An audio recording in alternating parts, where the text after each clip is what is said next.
अस्सलाम वालेकुम फ्रेंड्स, उम्मीद है आप खैरियत से होंगे। जैसा कि आपको मालूम है, हम स्पेसिफिक परफॉर्मेंस का चैप्टर पढ़ रहे हैं, स्पेसिफिक लीफ एक्ट का चैप्टर 2। तो लास्ट टाइम हमने सेक्शन 27 डिस्कस किया था। आज हम पढ़ेंगे सेक्शन 27A।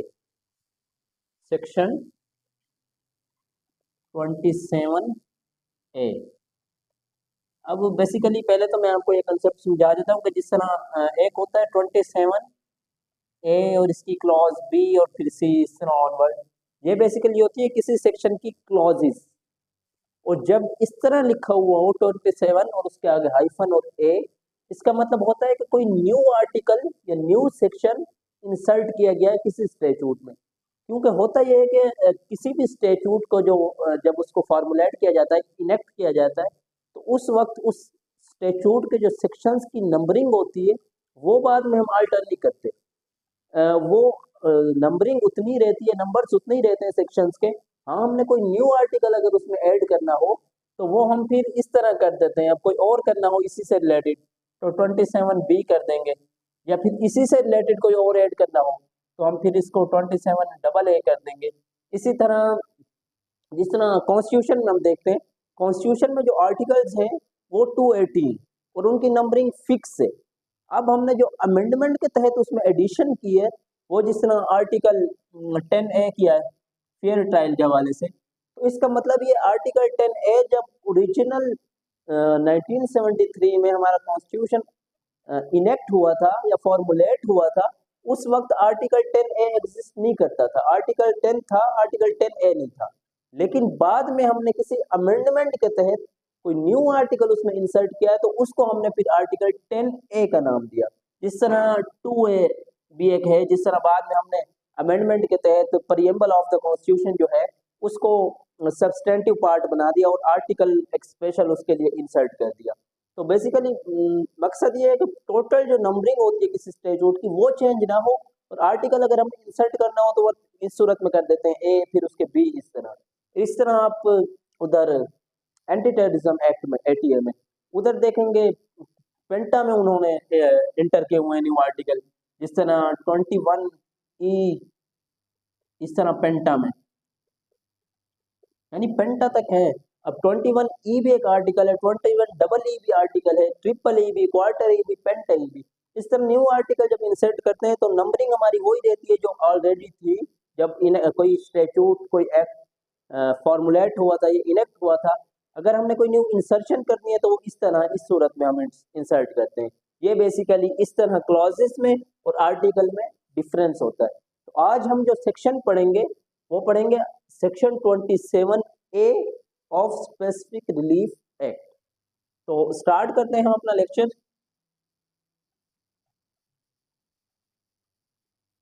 बेसिकली ये है पार्ट परफॉर्मेंस के हवाले से सेक्शन 27A। पार्ट परफॉर्मेंस किस कॉन्ट्रैक्ट की? लीज के कॉन्ट्रैक्ट की पार्ट परफॉर्मेंस अगर हो गई है, फॉर एग्जांपल ए और बी दो पार्टीज थी।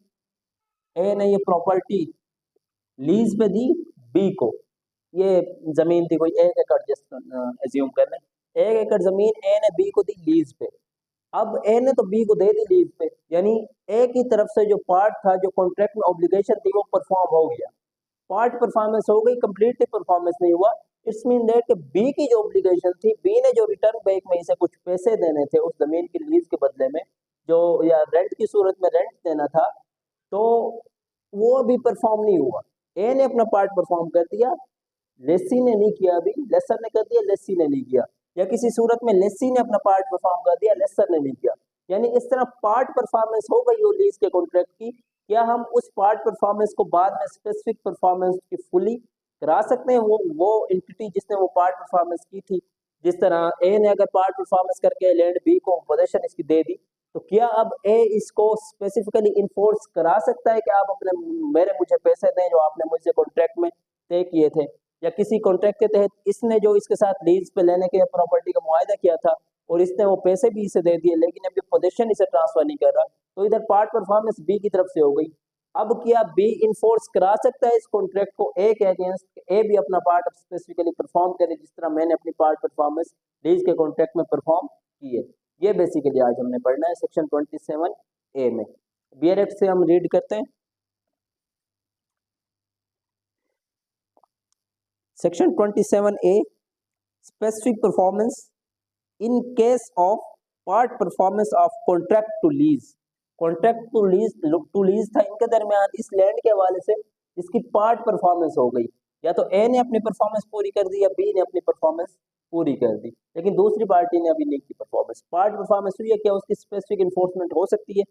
कॉन्ट्रैक्ट टू लीज, यह सिर्फ लीज के कॉन्ट्रैक्ट के हवाले से हम पढ़ रहे हैं। बाकी हमने पार्ट परफॉर्मेंस का एक स्पेशल चैप्टर पढ़ा था, स्पेशल लेक्चर हमारा हुआ था सेक्शन 14 पे, वो पार्ट परफॉर्मेंस दूसरी तरह की थी। ये पार्ट परफॉर्मेंस लीज से रिलेटेड है, सिर्फ लीज के कॉन्ट्रैक्ट से रिलेटेड है। तो पढ़ते हैं, subject to the provisions of this chapter, यानी इस चैप्टर जो chapter 2 of specific relief act है, स्पेसिफिक परफॉर्मेंस का जो चैप्टर है, उस चैप्टर में अगर कोई प्रोविजन दी गई है इससे रिलेटेड, लीज के कॉन्ट्रैक्ट से रिलेटेड, तो ये प्रोविजन उस प्रोविजन के सब्जेक्ट टू है, यानी ये प्रोविजन उस प्रोविजन के मातहत है। Subject to the provisions of this chapter where a contract to lease immovable property, ये शर्त है कि कॉन्ट्रैक्ट टू लीज किस चीज का होना चाहिए, इमूवेबल प्रॉपर्टी का, किसी लैंड का। जिस तरह हम गांव में देखते हैं कि वो ठेके पे लीज पे प्रॉपर्टी ले दे रहे होते हैं।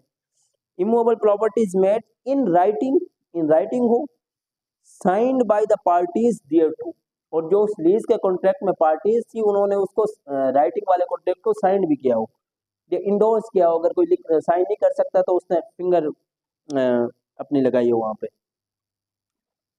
और ऑन देयर बिहाफ, या उनके बिहाफ पे किसी और ने उनको साइन किया हो या इंडोर्स किया हो।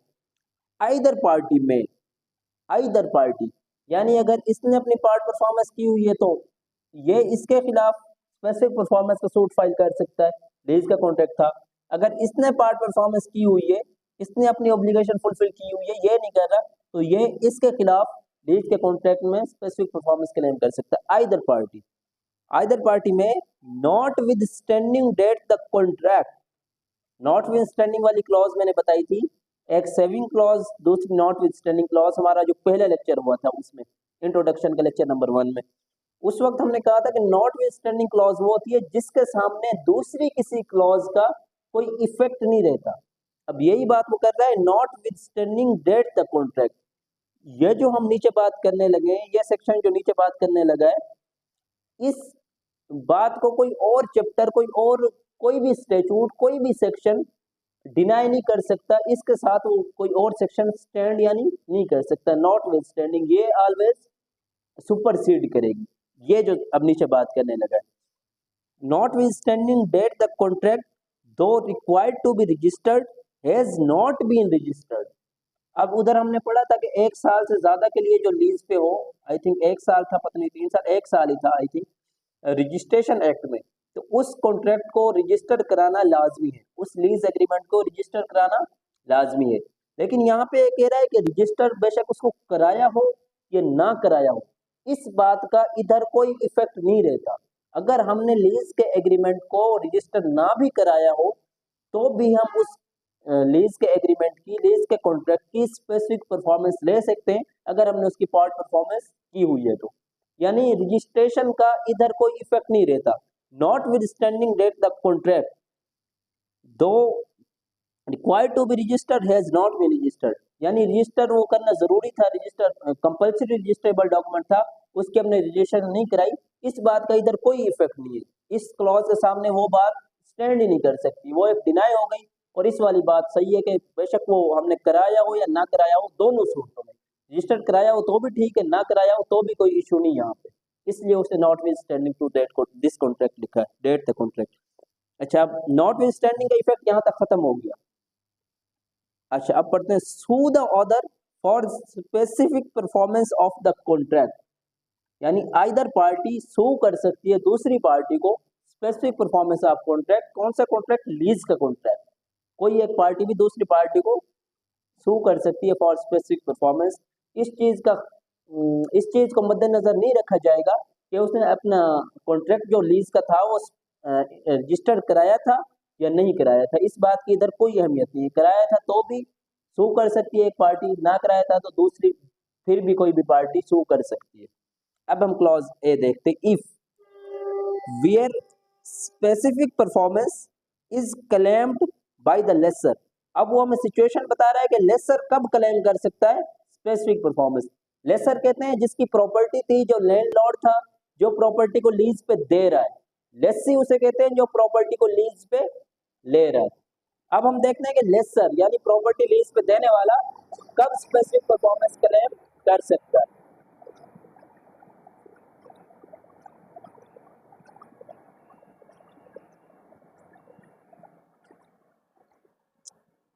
Where specific performance is claimed by the lessor, यानी लेसर कब स्पेसिफिक परफॉर्मेंस क्लेम कर सकता है। He has delivered possession of the property to the lessee in part performance of the contract।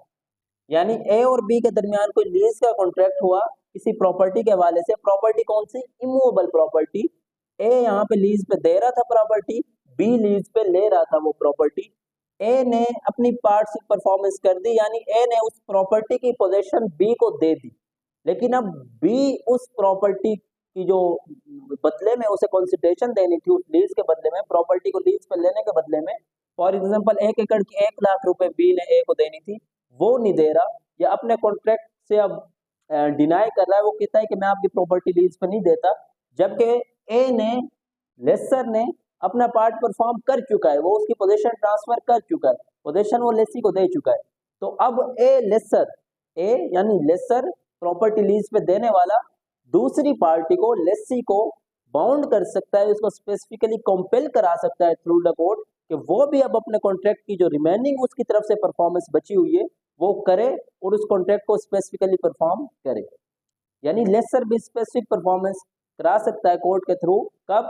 जब लेसर ने अपने पार्ट की परफॉर्मेंस की हुई हो, पोजीशन अपनी प्रॉपर्टी की जो लीज पे दे रहा था लेसी को ट्रांसफर कर दी हो, तो लेसी के अगेंस्ट लेसर स्पेसिफिक परफॉर्मेंस ले सकता है। अब हम देखते हैं कि लेसी कब लेसर के अगेंस्ट दे सकता है। अब तो हमने देखा है ना, प्रॉपर्टी लीज पे देने वाला प्रॉपर्टी लीज पे लेने वाले के अगेंस्ट कब स्पेसिफिक परफॉर्मेंस ले सकता है। अब हम देखते हैं कि जब प्रॉपर्टी लेने वाला प्रॉपर्टी देने वाले के अगेंस्ट कब स्पेसिफिक परफॉर्मेंस क्लेम कर सकता है। Clause B, where specific performance is claimed by the lessee. Lessee कब कर सकता है? He has in part performance of the contract taken possession of the property. अब इसने पार्ट परफॉर्मेंस में, बी जो लेसी था जो इससे प्रॉपर्टी ले रहा था, उसने पार्ट परफॉर्मेंस के तौर पे इस प्रॉपर्टी को पोजेशन पे ले लिया। पार्ट परफॉर्मेंस के तौर पे लेसी ने प्रॉपर्टी को पोजेशन पे ले लिया। अब यहाँ पे लग तो हमें इस तरह रहा है कि ए ने भी पार्ट परफॉर्मेंस कर ली कि उसने अपनी प्रॉपर्टी की पोजीशन दे दी और बी ने भी पोजीशन ले ली, तो कॉन्ट्रैक्ट तो स्पेसिफिकली परफॉर्म हो गया। लेकिन नहीं, हो सकता है कॉन्ट्रैक्ट में कोई और भी ऐसी चीज हो जिनको ए डिनाई कर रहा हो। मिसाल के तौर पे कॉन्ट्रैक्ट में कोई ऐसी चीज लिखी गई हो कि मिसाल के तौर पे 2 साल का ये कॉन्ट्रैक्ट है और 2 साल खत्म होने के बाद ए जो लैंडलॉर्ड है, जो लेसर है, वो इस कॉन्ट्रैक्ट को आगे रिन्यू करके मजीद 2 साल के लिए इसको एक्सटेंड कर देगा। अब अगर इस बात को लेसर डिनाई कर रहा है, बेसिकली उसने प्रॉपर्टी दी हुई है लेकिन जस्ट 2 साल के लिए दी हुई है, और कॉन्ट्रैक्ट की जो दूसरी प्रोविजन थी कि आगे भी वो 2 साल के लिए एक्सटेंशन देगा इसी प्रॉपर्टी को, मजीद 2 साल के लिए न्यू लीज के एग्रीमेंट के तहत देगा या इसी एग्रीमेंट के तहत देगा, और उस कॉन्ट्रैक्ट को वो स्पेसिफिकली परफॉर्म नहीं कर रहा, तो अब लेसी ने अपनी पार्ट परफॉर्मेंस की हुई है, यानी लेसी ने प्रॉपर्टी इससे पोजीशन ली हुई है इस शर्त पे कि 2 साल के लिए मैं अब आपसे पोजीशन ले रहा हूँ और 2 साल के लिए आपने बाद में हमें ये लाजमी देनी है, यानी रिन्यू करके देनी है। ए ने अपने ऊपर ऑब्लिगेशन की थी ये, तो अब लेसी भी स्पेसिफिक परफॉर्मेंस ले सकता है। He has in part performance of the contract taken position of the property, उसने पार्ट परफॉर्मेंस के तौर पे प्रॉपर्टी की पोजीशन ले ली हो। या इसकी दूसरी सिचुएशन ये भी हो सकती है कि इसने पार्ट परफॉर्मेंस के तौर पे प्रॉपर्टी की पोजीशन ले ली। अब हमें वही टेक्निकलिटी कि ए ने प्रॉपर्टी पोजीशन दे दी प्रॉपर्टी की, बी ने ले ली। अपेरेंटली हमें लग रहा है कि कॉन्ट्रैक्ट की, लीज के कॉन्ट्रैक्ट में यही होता है कि एक प्रॉपर्टी देता है, दूसरा लेता है और उसके बदले में कंसिडरेशन दे देता है प्रॉपर्टी वाले को, लैंडलॉर्ड को। तो लीज का कॉन्ट्रैक्ट अमूमन यही होता है।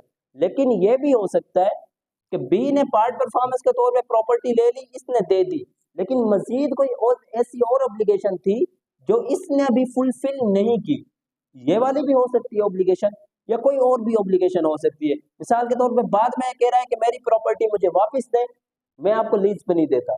अब इसने तो अपनी पार्ट परफॉर्मेंस करके प्रॉपर्टी इससे पोजीशन ले ली, अब ए उसे कह रहा है कि नहीं मेरी प्रॉपर्टी की पोजीशन वापस दे, लेसर कह रहा है मेरी प्रॉपर्टी की पोजीशन वापस दे, मैं आपको ये प्रॉपर्टी लीज पे नहीं देता।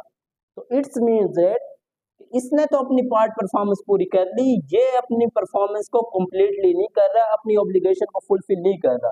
तो लेसी लेसर के अगेंस्ट स्पेसिफिक परफॉर्मेंस क्लेम कर सकता है।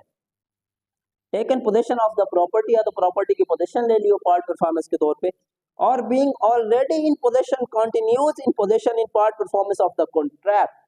अब ये हो सकता है कि मिसाल के तौर पे ए ने बी को प्रॉपर्टी दी एक लीज के एग्रीमेंट के तहत, तो लीज के एग्रीमेंट में क्या हुआ कि प्रॉपर्टी 2 साल के लिए ए बी को लीज पे दे रहा है और 2 साल के लिए मजीद इसको एक्सटेंड करेगा। अब 2 साल गुजर गए और इसने मजीद 2 साल के लिए भी इसी प्रॉपर्टी की पोजीशन को कंटिन्यू रखा।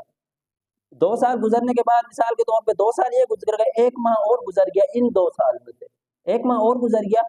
अब लेसर कहता है कि मैं आगे 2 साल के लिए आपको ये प्रॉपर्टी मजीद नहीं देता, ये आगे जो 23 माह बचे हुए हैं, 23 मंथ बचे हुए हैं, उनके लिए आपको प्रॉपर्टी लीज पे नहीं देता।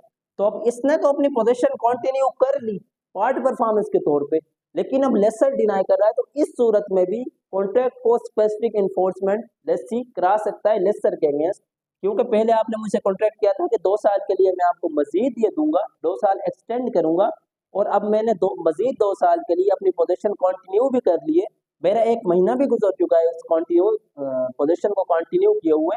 तो अब आप अपने कॉन्ट्रैक्ट की स्पेसिफिक परफॉर्मेंस करें और ये मजीद मुझे 2 साल के लिए प्रॉपर्टी लीज पे दें। और being already in possession continues in possession in part performance of the contract and has done some act in furtherance of the contract, ये जो इनके दरमियान कॉन्ट्रैक्ट हुआ था उसकी फर्दरेंस में उसने कोई काम कर दिया हो। अब मिसाल के तौर पे अब यहाँ पे बेसिकली 3 सिचुएशन हो गई, पहले मैं आपको 2 समझाता हूँ, फिर लास्ट वाली फर्दरेंस में कौन सा काम हो सकता है। 3 सिचुएशन क्या थी? पहली सिचुएशन हमने पढ़ी है कि जहाँ पे क्लॉज बी में ए को तो हमने पढ़ लिया, क्लॉज बी की बात कर रहा हूँ कि जहाँ पे इसने पार्ट परफॉर्मेंस के तौर पे उस प्रॉपर्टी की पोजीशन ले ली हो, वहां पे ये लेसर को लेसी कंपेल कर सकता है कि आप अपने कॉन्ट्रैक्ट की स्पेसिफिक परफॉर्मेंस करें। दूसरी सिचुएशन ये थी कि उसने पार्ट परफॉर्मेंस के तौर पे ऑलरेडी जो उसके पास प्रॉपर्टी की पोजीशन थी उसको मजीद कंटिन्यू कर दिया हो, जिस तरह मैंने आपको ये वाली एग्जांपल दी। तीसरी अब सिचुएशन ये है कि उसने उसमें कोई फर्दरेंस कर दी हो उस and has done some act in furtherance of the contract.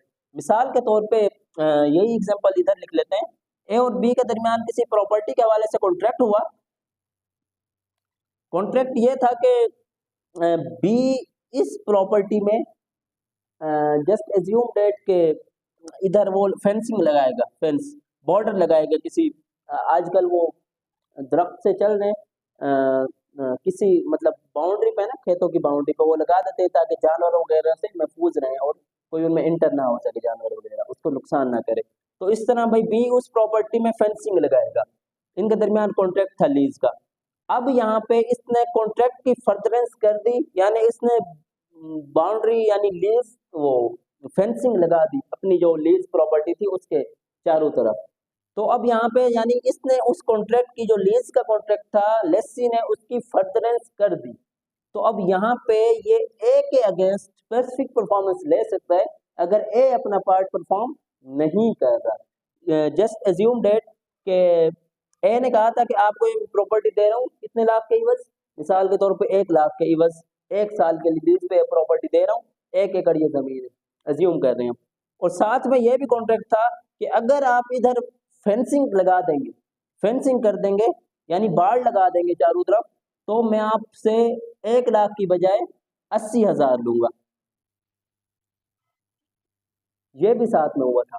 अब इसने उस कॉन्ट्रैक्ट की फर्दरेंस कर दी यानी फेंसिंग कर दी, फेंसिंग लगा दी, बाड़ लगा दी। अब ये अपने कॉन्ट्रैक्ट से डिनाई नहीं कर सकता अगर ये अपने कॉन्ट्रैक्ट को अपनी ऑब्लिगेशन को यानी 20,000 छोड़ने वाली ऑब्लिगेशन को और मजीद 80,000 लेने वाली ऑब्लिगेशन को फुलफिल नहीं करता, अपनी ऑब्लिगेशन को ब्रीच करता है, तो बी ए के अगेंस्ट स्पेसिफिक परफॉर्मेंस ले सकता है। ये फर्दरेंस टू द कॉन्ट्रैक्ट हमने पढ़ा है, फर्दरेंस ऑफ द कॉन्ट्रैक्ट। अब हम प्रोविजन की प्रोवाइजो की तरफ आते हैं। Provided that nothing in section shall affect the rights of a transferee for consideration who has no notice of the contract or of the part performance thereof। अब मिसाल देता हूँ कि ए और बी के दरमियान किसी प्रॉपर्टी के हवाले से कॉन्ट्रैक्ट हुआ था। ए ये प्रॉपर्टी दे रहा था बी को लीज पे, इमूवेबल प्रॉपर्टी थी। अब बी ने इसकी पोजीशन ले ली, तो बी ने अपनी पार्ट परफॉर्मेंस कर ली। अब यहाँ पे ए ये प्रॉपर्टी ए ने पहले कॉन्ट्रैक्ट के थ्रू, लीज के कॉन्ट्रैक्ट के थ्रू बी को भी दे दी प्रॉपर्टी, और बी ने इसकी पोजीशन ले ली, बी ने अपनी पार्ट परफॉर्मेंस कर ली। अब ए ये प्रॉपर्टी किसी और को, सी को जस्ट एज्यूम कर रहे हैं, सी को सेल कर देता है। यानी पहले उसने प्रॉपर्टी लीज पे दी, पोजीशन इसको दे दी, अब ये सी को सेल कर रहा है, तो सी यहाँ पे क्या हुआ, ट्रांसफरी।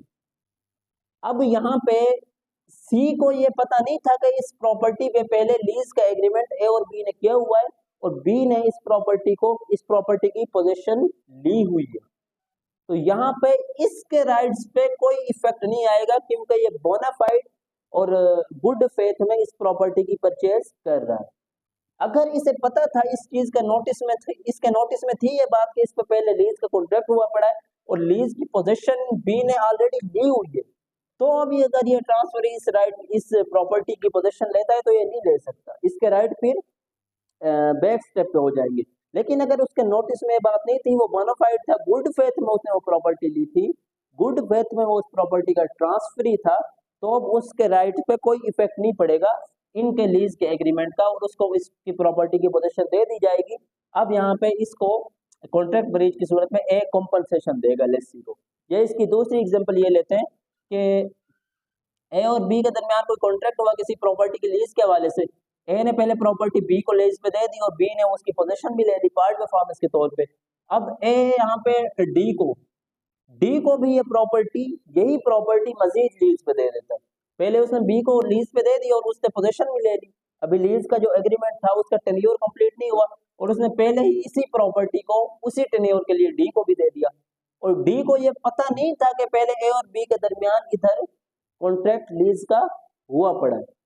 तो फिर डी के राइट्स को, जो बोनाफाइड ट्रांसफर है, जो गुड फेथ में ट्रांसफर है, उसके राइट्स को ये आर्टिकल, ये सेक्शन 27A अफेक्ट नहीं करेगा। अगर डी के नोटिस में बात थी कि ऑलरेडी इधर इनकी आपस में एग्रीमेंट हुआ पड़ा है, लीज का कॉन्ट्रैक्ट हुआ पड़ा है, और इसने फिर भी ये प्रॉपर्टी मजीद लीज पे ली, तो अब इसके राइट्स लाजमी अफेक्ट होंगे और इसको इस प्रॉपर्टी की यानी पोजीशन नहीं मिलेगी, ये पोजीशन बी ही कंटिन्यू करेगा ऑलरेडी एग्जिस्टिंग जो कॉन्ट्रैक्ट इनके दरमियान ए और बी के दरमियान हुआ था उसके तहत। ये बात प्रोवाइजो में वो कह रहा है। अच्छा, this section applies to contracts to lease executed after the first day of April 1930। अब ये 1930 में आई थिंक इंसर्ट किया होगा ये सेक्शन इन्होंने, तो वो एक डेट बता रहे हैं कि इस सेक्शन का इफेक्ट उस डेट के बाद से होगा, प्रोस्पेक्टिव, या हो सकता है कि ये 1940 में इंसर्ट किया और उसको रेट्रोस्पेक्टिव इफेक्ट दे दिया गया हो, इस तरह में मामला हो सकते हैं। ये सिर्फ उसकी डेट बता रहा है, अब इसका हमारे से कोई ताल्लुक नहीं है क्योंकि हम 2024 में हैं। तो ये सेक्शन 27A था, इसकी इन्होंने इलस्ट्रेशन तो कोई नहीं दी इधर। इसमें हमने बेसिकली पार्ट परफॉर्मेंस के हवाले से देखा है कि किसी लीज के कॉन्ट्रैक्ट की अगर कोई एक पार्टी पार्ट परफॉर्मेंस कर लेती है, दूसरी वो पार्टी जिसने पार्ट परफॉर्मेंस की है वो दूसरी पार्टी को कंपेल करा सकती है कि वो अपनी ऑब्लिगेशन फुलफिल करे, अपना कॉन्ट्रैक्ट स्पेसिफिकली परफॉर्म करे, और इसमें रजिस्ट्रेशन या नॉन रजिस्ट्रेशन का कोई इफेक्ट नहीं है। यानी लीज के कॉन्ट्रैक्ट को हमने रजिस्टर बेसिकली चाहे ना भी कराया हो तो भी हम उस लीज के कॉन्ट्रैक्ट की स्पेसिफिक परफॉर्मेंस करा सकते हैं। तो ये सेक्शन 27A था। नेक्स्ट इंशाल्लाह ताला हम सेक्शन 28 पढ़ेंगे और फिर सेक्शन 29 और 30 का एक कंबाइंड लेक्चर करेंगे। उसके बाद हम जजमेंट्स के हवाले से एक लेक्चर रखेंगे पूरे पार्ट स्पेसिफिक परफॉर्मेंस के चैप्टर का, क्योंकि आज मैंने इसलिए आपको जजमेंट्स नहीं लिखी कि नेक्स्ट हम स्पेशल एक जजमेंट्स का लेक्चर रखेंगे, उसमें पूरे चैप्टर की स्पेसिफिक परफॉर्मेंस के पूरे चैप्टर की जो लैंडमार्क जजमेंट्स हैं जिनमें कोई प्रिंसिपल इस्टेब्लिश हुआ है, कोई कोर्ट ने क्वेश्चन ऑफ लॉ को हेल्ड किया है, तो वहाँ पे हम उन उस लेक्चर में उन जजमेंट्स को डिटेल से डिस्कस करेंगे। तो ये आज का लेक्चर था। Thank you so much. Allah हाफिज़।